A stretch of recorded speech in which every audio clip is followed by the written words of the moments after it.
نسبت میں کیا رکھا؟ آپ مجھے بتاؤ نا، یہ کس کی اولاد ہے جس کے دروازے پہ آئے ہو؟ اور غوث پاک کس کی اولاد ہے؟ اللہ اکبر، حسنی حسینی سید ہے۔ اللہ اللہ، ان کا ددیال دیکھو اور ان کا ننیال دیکھو۔ نظر اس وقت میرے پہ نہیں رکھنی، نظر عبد الوہاب شاہ رحمت اللہ علیہ کے مزار پہ رکھنی ہے۔ میں ہر جگہ باتیں کرتا بھی نہیں ہوں، ہر کسی کے لیے میں الفاظ کہتا بھی نہیں ہوں۔ الفاظ بڑے قیمتی ہوتے ہیں، الفاظ ادا کرنے سے پہلے انسان کو 1000 بار سوچنا چاہیے۔ دریوزہ گر نہیں بننا چاہیے جہاں جھنڈی لگی دیکھے وہاں گر جائے، نہ ہر جگہ ہم الفاظ اپنے ادا نہیں کرتے، الفاظ کی قیمت ہوتی ہے۔ پر آج جن کی بارگاہ میں بیٹھے ہو نا، یہ جس نسب سے ہے، جس حسب سے ہے، جس نسبت سے ہے، ان کے بارے میں انسان الفاظ کہے یہ اونچے نہیں ہوتے، بلکہ انسان کے الفاظ اونچے ہو جایا کرتے ہیں۔ نظر آپ نے میرے پہ نہیں رکھنی، یہ بات سنتے ہوئے نظر حضرت والا کے مزار پر رکھنی ہے، یا حضرت والا کا تصور ذہن میں رکھنا ہے۔ حضرت موسیٰ اور حضرت خضر کا سفر ہو رہا، قرآن بیان کر رہا، جب ان دو جوانوں کے مال کی حفاظت کے لیے دیوار قائم کی جا رہی ہے، حضرت موسیٰ علیہ السلام حضرت خضر علیہ السلام سے پوچھتے ہیں، حضرت دو نوجوانوں کے مال کی حفاظت کے لیے دیوار بنا رہے ہیں، اور دیوار بنانے والوں میں سے ایک موسیٰ علیہ السلام اور ایک حضرت خضر، اس کی وجہ کیا ہے؟ حضرت خضر نے جواب دیا جو قرآن ذکر کرتا ہے، کان ابوہما صالحا، وجہ یہ ہے کہ ان کا ابا نیک تھا، بات نوجوانوں کی نہیں ہے۔ حضرت خضر کہہ رہے ہیں ان کا یہ پروٹوکول کہ موسیٰ اور خضر ان کے مال کی حفاظت کے لیے دیوار بنا رہے ہیں۔ حیدرآباد والوں وجہ کیا ہے؟ کانا ابوہما صالحا، انہاں دا ابا نیک سی، ان کا باپ نیک تھا۔ اور مفسرین نے کہا ڈائریکٹ ابا نہیں، 7 پشتوں پہلے یا 14 پشتیں پیچھے جا کے ابا پردادا نیک تھا، پردادا 14 پشتوں پہلے یا زیادہ کے نزدیک 7 پشتوں پہلے نیک ہے۔ پڑپوتے کو کیا اجر مل رہا ہے کہ اس نیک کے پڑپوتے کے لیے حضرت موسیٰ اور حضرت خضر دیوار بنا رہے ہیں، اور یہ قرآن کا موضوع بن رہا ہے۔ اور بنی اسرائیل کے کسی نیک بندے کی اولاد ہو تو اس کا عالم یہ ہے جس کے اجداد میں غوث اعظم بھی ہو، موسیٰ کاظم بھی ہو، علی رضا بھی ہو، امام باقر بھی ہو، مولا علی بھی ہو، سیدہ زہرا بھی ہو، خود محمد رسول اللہ ہو، اس سخی عبد الوہاب شاہ کا عالم کیا؟ اللہ اکبر۔ یہ الفاظ میں صرف حضرت والا کی بارگاہ میں اپنا ہدیہ منقبت اور ہدیہ عقیدت پیش کر رہا ہوں کہ پہلی بار حضرت کے مزار اقدس میں حاضری ہوئی تو حضرت کا کما حق ہو فیضان یہاں سے لے کے جاؤں۔ اللہ تعالی ہمیں ان اولیاء کی اور جو ہے وہ ان صوفیاء کی دامن کو مضبوطی کے ساتھ تھام لینے کی توفیق عطا فرمائے۔ یاد رکھ لینا، کوئی کتنا بھی علم پڑھ لے، کوئی کتنی بھی عبادت کر لے، کوئی کتنا بھی مجاہدہ کر لے، علم کو علم نافع بنانے کے لیے اور عبادت کو اس قبولیت کے مقام پر اور کمال پر پہنچانے کے لیے اللہ والے کا دامن تھامنا ہوگا، اس علم کو اس اوج کمال پہ پہنچانے کے لیے۔ ایسے ہی تو نہیں، امام غزالی کہتے ہیں کہ میں نے بہت عرصہ جو ہے وہ جستجو حق میں گزارا، پھر میں اہل تصوف کی بارگاہ میں پہنچ گیا، اور وہ کہتے ہیں میں نے دیکھا اگر اللہ کی معرفت ملتی ہے تو اہل تصوف کے قدموں سے لگ کے ملتی ہے۔ امام ابو حنیفہ نے جب سارے علوم حاصل کر لیے، پھر تصدیق کا ٹھپا لگوانے کے لیے حضرت امام جعفر صادق کی بارگاہ میں آتے ہیں، یہ ثابت کرتے ہیں کوئی مجدد اس وقت تک مجدد نہیں، کوئی ولی اس وقت تک ولی نہیں، کوئی فقیہ اس وقت تک فقیہ نہیں، کوئی امام اس وقت تک امام نہیں جب تک اس پہ اہل بیت کا ٹھپا نہیں لگ جاتا۔ اور امام ابو حنیفہ کہتے ہیں کہ اگر میں جعفر صادق کے پاس 2 سال نہ گزارتا تو میں ہلاک ہو جاتا۔ اللہ اکبر۔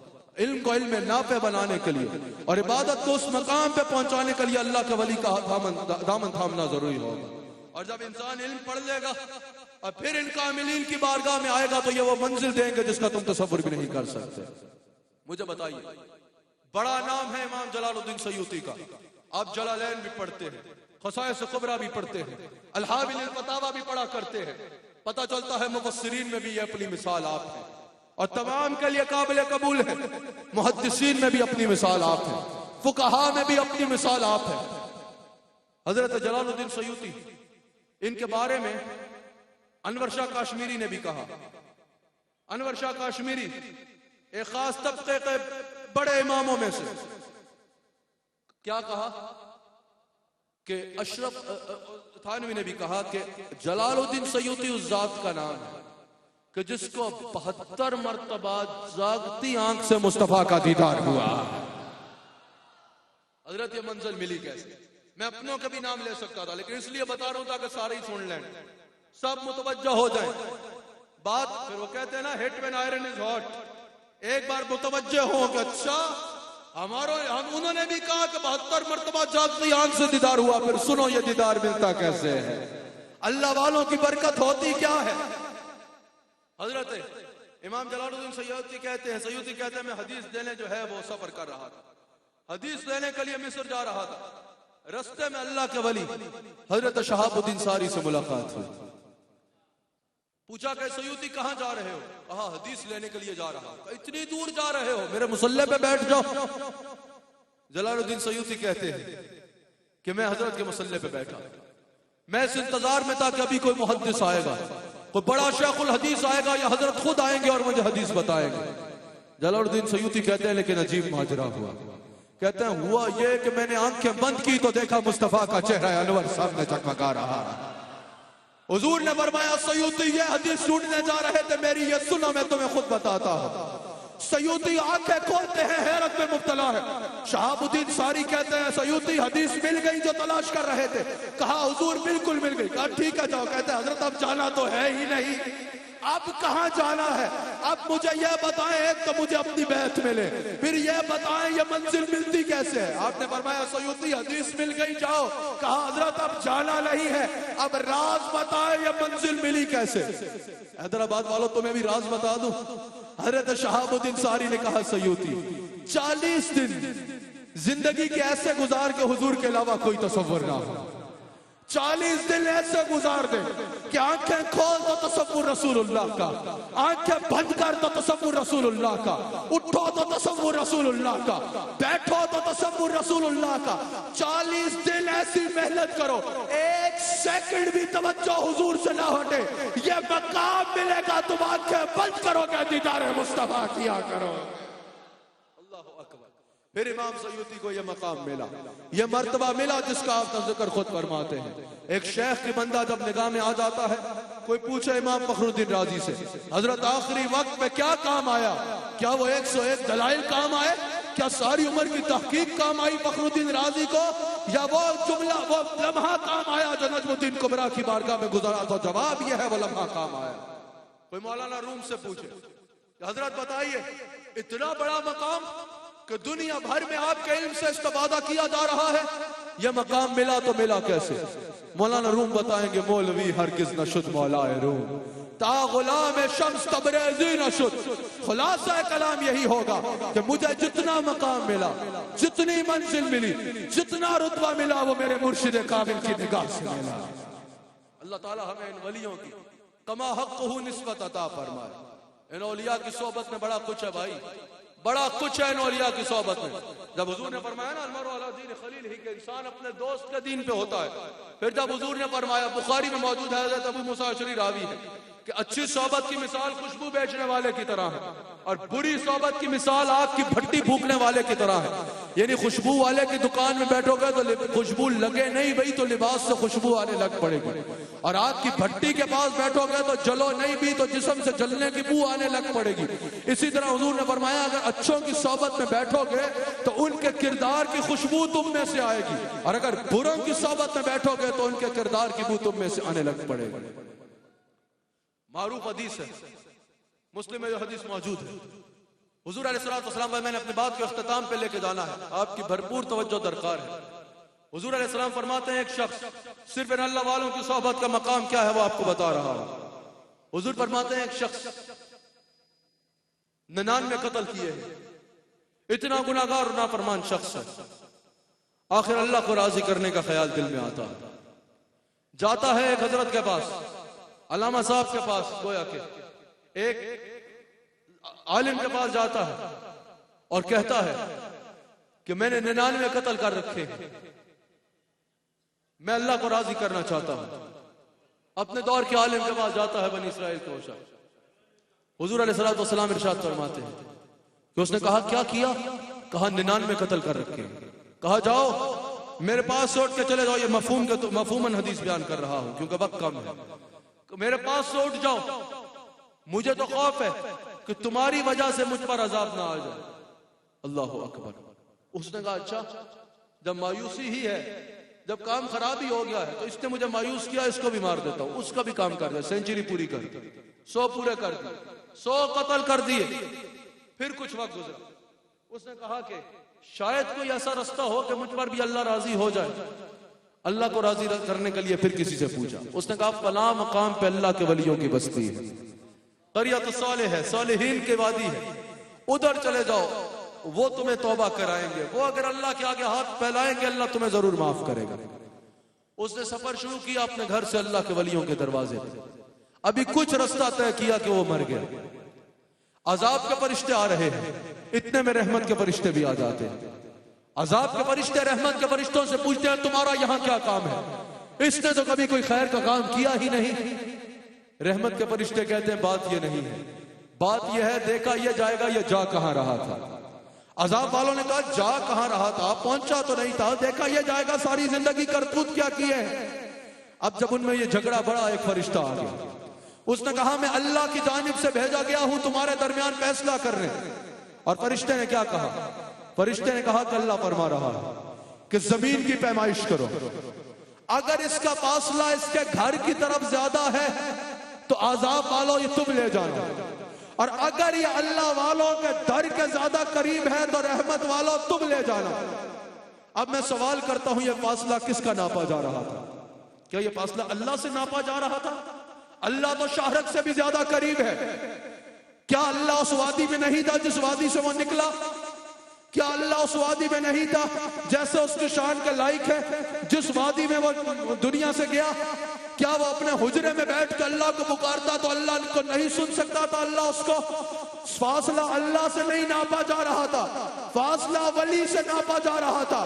اس حدیث سے پتا چلا کہ اللہ نے فیصلہ کیا کہ اگر اللہ والے کے در کے قریب ہے تو رحمت والوں تمہارا حصہ, گھر کے قریب ہے تو عذاب والوں تم لے جانا. اس حدیث نے پردہ اٹھا دیا کہ جو اللہ والوں کے جتنا قریب ہوگا اللہ کی رحمت سے اتنا قریب ہوگا, اور جو اللہ والوں سے جتنا دور ہوگا اللہ کی رحمت سے اتنا دور ہوتا چلا جائے گا. ہم اللہ کا شکر ادا کرتے ہیں کہ اللہ نے یہ نسبت عطا فرمائی ہے. آخری منٹ میں میری بات بڑے غور سے سن لو. جب ان مزارات میں آؤ تو طریقہ وہی رکھو جو اہل سنت و جماعت کا طریقہ. جیسے امام اہل سنت امام احمد رضا خان رحمت اللہ علیہ نے اس طریقے کو بیان کیا. اعلیٰ حضرت نے جو طریقہ بیان کیا وہ ان کی ایجاد نہیں ہے. اعلیٰ حضرت نے جو عقیدہ بیان کیا وہ بھی ان کی ایجاد نہیں ہے. لیکن علم دین کے اور عقائد کے جو پھول پوری دنیا میں بکھرے ہوئے تھے ان کو اکٹھا کر کے دلائل کا انبار لگا کے گلدستہ بنا کر جس نے اہل سنت کو دیا اس امام کو امام احمد رضا خان کہا جاتا ہے. جب اللہ کے کسی ولی کے مزار پہ حاضر ہو ادب سے سلام کرو. نہیں نہیں نہیں بھائی, ولی کے مزار پہ جانا شرک ہے. ولی کے مزار پہ جا کے یہ لوگ جو ہے وہ شرک کرتے ہیں, سجدے کرتے ہیں. وہ بہت واضح ہے, اعلیٰ حضرت نے بھی بیان کیا, مجدد الفسانی نے بھی بیان کیا. ولی کی قبر تو ولی کی قبر ہے, کوئی رسول اللہ علیہ الصلوۃ والسلام کی قبر کو بھی سجدہ کرے گا تو یہ شریعت میں جائز نہیں ہے. اللہ کے سوا کسی کو بھی سجدہ تعظیم جو ہے وہ حرام ہے, اور سجدہ عبادت شرک ہے. اللہ کے ولی کی قبر پہ جا کے اللہ سے نہیں مانگ رہے ہوتے, ولی سے ہی مانگ رہے ہوتے ہیں, اس کو مالک حقیقی سمجھ کے. ہم نے خود دیکھا ہے. او بھائی اول تو ایسا ہوتا نہیں ہے, اگر دیکھا ہے تو اس کو دیکھ کے ہمارے مسلک پہ فیصلے کیوں کر رہے ہو؟ ہم تمہارے پہ اختلاف کریں تو تمہارے عالموں پہ کریں, تم ہمارے پہ اختلاف کرو تو ہمارے جاہلوں پہ کرو. نہیں سمجھ لگ رہے, اپنا معیار خود ہی سیٹ کر رہے ہو. ہمارے بڑوں نے اختلاف کیا تو تمہارے عالموں پہ کیا. ابھی تک دم نہیں ہے کہ احمد رضا کے قلم کا جواب دے سکو. تمہیں جو گھوسڑے مارنے ہیں تو ہمارے جہلوں کو دیکھ کے بات کر رہے ہو. نہیں نہیں, ایک بار بریلی کی طرف دیکھو, ایک بار بغداد کی طرف دیکھو, ایک بار سرحد کی طرف دیکھو. جب ہے تو اختلاف کر کے دکھاؤ نا.